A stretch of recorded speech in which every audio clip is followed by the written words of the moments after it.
பிரசித்தி பெற்ற திருக்கோவில்களில் நாள்தோறும் சிறப்பு வழிபாடுகள் மற்றும் அபிஷேக ஆராதனைகள் வெகு விமர்சையாக நடைபெற்று வருகின்றன.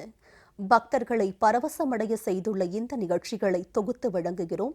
இனி ஆன்மீக செய்திகள் உங்களுக்காக. கும்பகோணம் சாரங்கபாணி சுவாமி ஆலயத்தில் தைப்பொங்கல் திருத்தேரோட்ட திருவிழா கொடியேற்ற நிகழ்ச்சியுடன் கோலாகலமாக தொடங்கியது.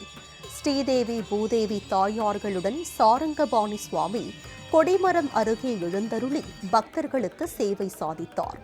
இதனைத் தொடர்ந்து கொடிமரத்திற்கு அபிஷேகம் செய்யப்பட்டு கருட கொடி ஏற்றி தீபாராதனை காண்பிக்கப்பட்டது. 10 நாள்கள் நடைபெறும் இத்திருவிழாவின் முக்கிய நிகழ்வாக பொங்கல் திருநாளன்று காலை திருத்தேரோட்டம் நடைபெறுகிறது.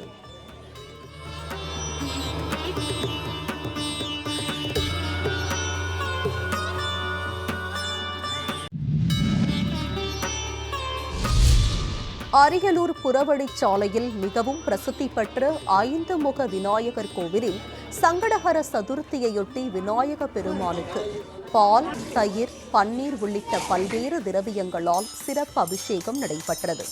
இதனைத் தொடர்ந்து விநாயக பெருமானுக்கு சிறப்பு அலங்காரம் செய்யப்பட்டு கொழுக்கட்டை, பொங்கல், சுண்டல் உள்ளிட்டவை படைத்து மகா தீபாராதனை காண்பிக்கப்பட்டது.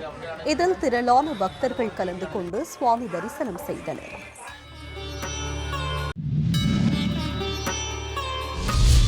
சங்கடஹர சதுர்த்தி தினத்தை முன்னிட்டு தேனி அருகே அல்லி நகரத்தில் பழமை வாய்ந்த சிவசக்தி விநாயகர் திருக்கோவிலில் விநாயகருக்கு சிறப்பு அபிஷேக ஆராதனை நடைபெற்றது.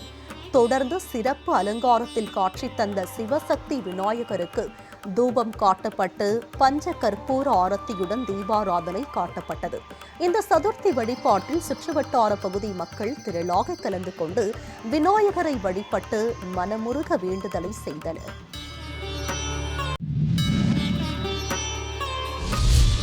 வேலூர் கோட்டையில் உள்ள ஸ்ரீ ஜலகண்டேஸ்வரர் ஆலயத்தில் சங்கடஹர சதுர்த்தியை முன்னிட்டு விநாயகருக்கு தேன், பால், சந்தனம் உள்ளிட்ட திரவியங்களால் சிறப்பு அபிஷேகம் செய்யப்பட்டது. இதனைத் தொடர்ந்து அருகம்புல் மலர் மாலைகளால் விநாயகருக்கு அலங்காரம் செய்து வெள்ளி கவசங்களை அணிவித்து மகா தீபாராதனை காண்பிக்கப்பட்டது. இதில் திரளான பக்தர்கள் கலந்து கொண்டு சுவாமி தரிசனம் செய்தனர்.